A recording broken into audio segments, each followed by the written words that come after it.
Big TV భక్తి సమాచారం WhatsApp ఛానల్లో జాయిన్ అవ్వండి. అన్ని విశేషాలు ఎప్పటికప్పుడు తెలుసుకోండి.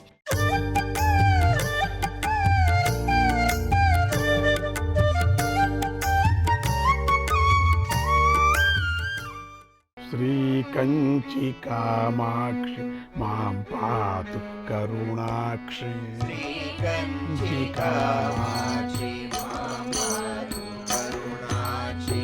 శ్రీ కంచి కామాక్షి మాం పాతు కరుణాక్షి.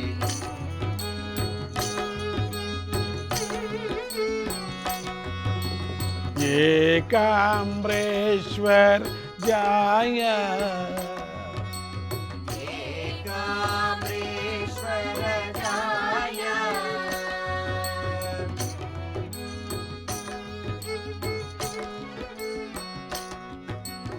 నిజ వీక్షాగత మాయా.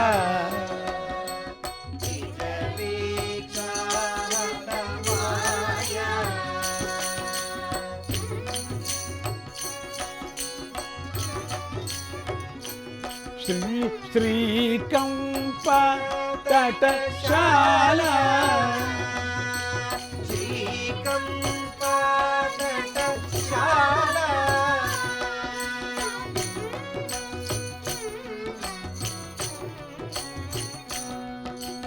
శ్రితరక్ష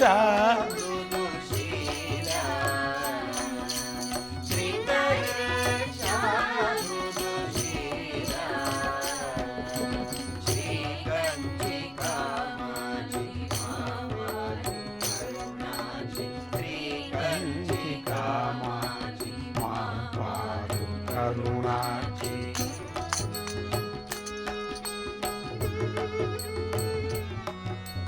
శ్రీవదున్మీలన కేలా.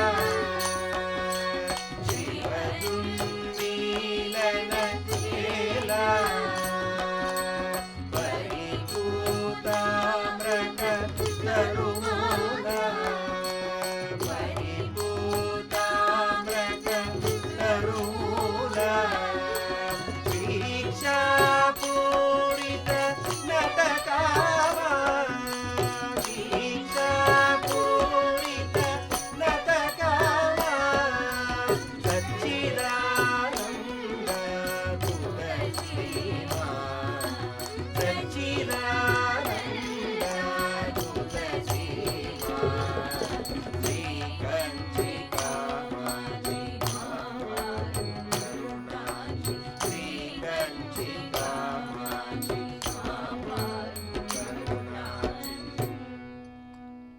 ఆమె ఏకాంబరేశ్వరుని భార్య.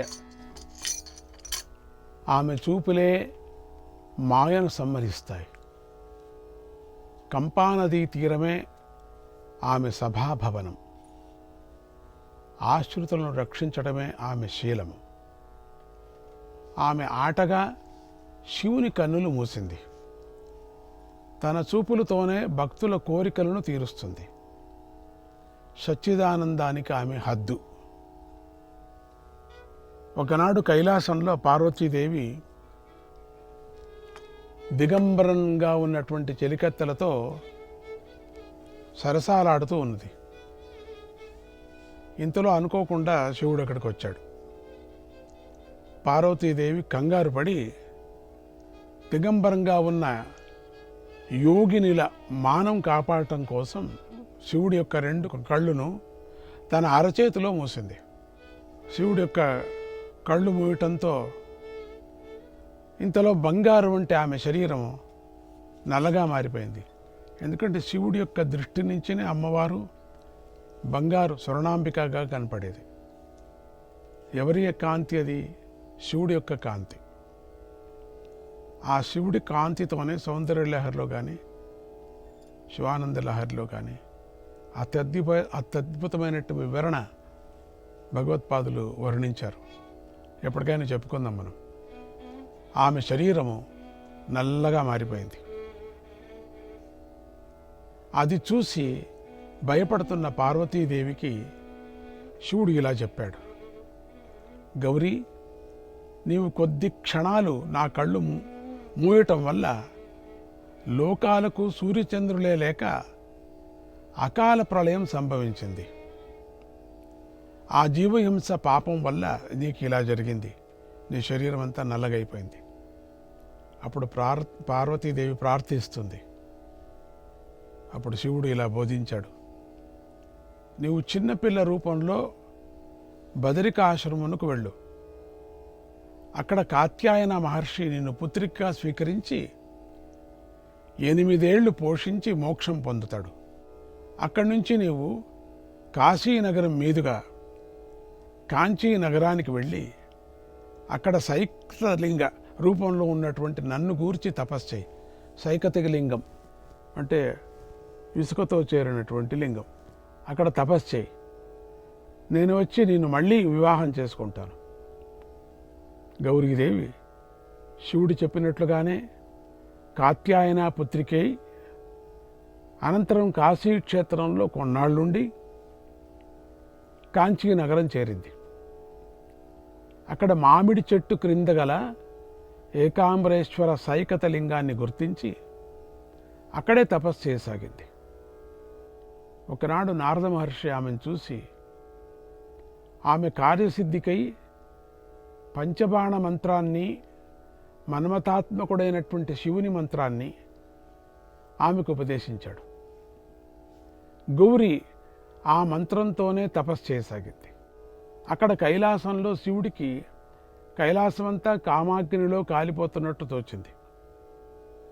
శివుడు యోగినీ గణాలను పిలిచి వారితో యోగక్రీడ చేశాడు. అయినా ఆ జ్వాల తగ్గలేదు. అప్పుడు గంగాదేవి, యోగక్రీడ అంటే మామూలు క్రీడ అంటే ఏదో ఆటలాడుకోవటం కాదు. క్రీడ అంటే యోగ తపస్సు చేశారు వాళ్ళతో, ఆ యోగినులతో.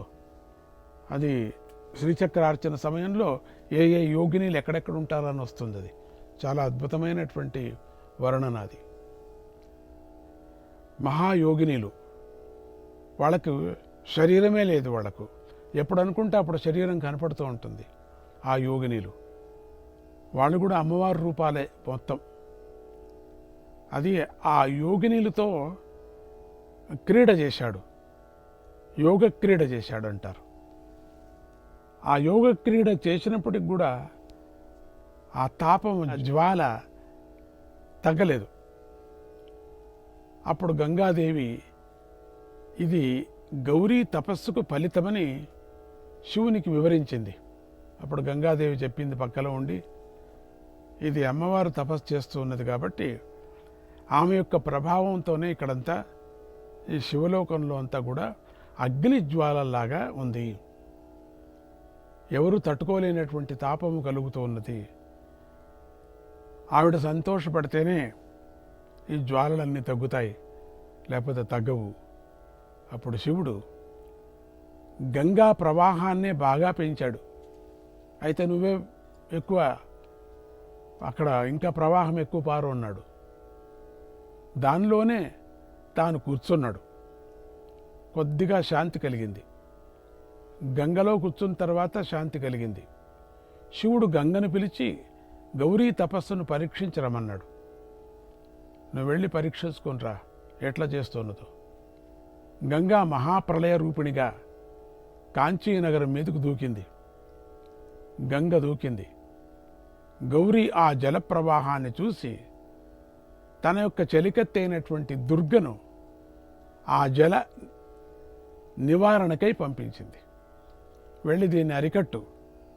ఏమిటి దీని మీద అంతగా పడుతూ ఉన్నది ఈ గంగ, ఈ పెద్ద ప్రవాహం ఎక్కడి నుంచి వచ్చింది, నువ్వు అరికట్టు అని చెప్పింది తన రూపమైనటువంటి దుర్గాదేవిని. ఆ దుర్గాదేవి విశ్వభక్షణం అనేటువంటి పేరు గల తన చేతి కపాలాన్ని ఎదురుగా పెట్టి వచ్చే జలప్రవాహాన్ని అందులోకి ఆకర్షించింది. ఆ దుర్గామాత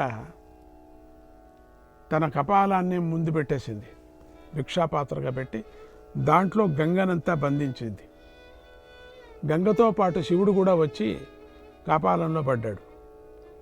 అప్పుడు శివుడు కోపించి వేల రేట్లుగా జలప్రవాహాన్ని పెంచాడు.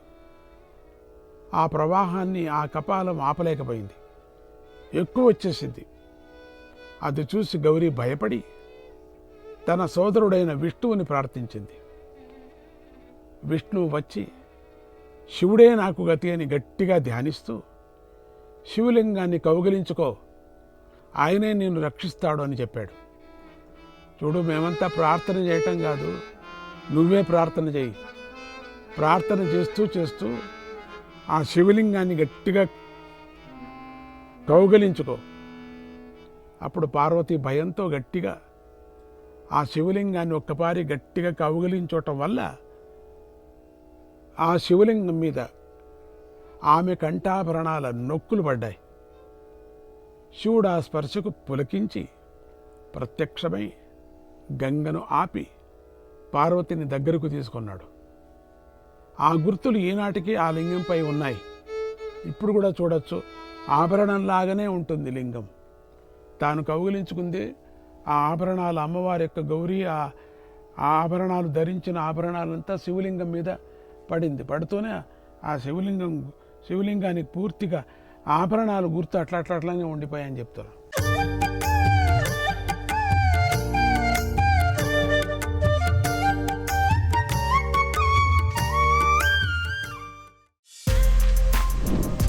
For more videos like this, subscribe Big TV channel.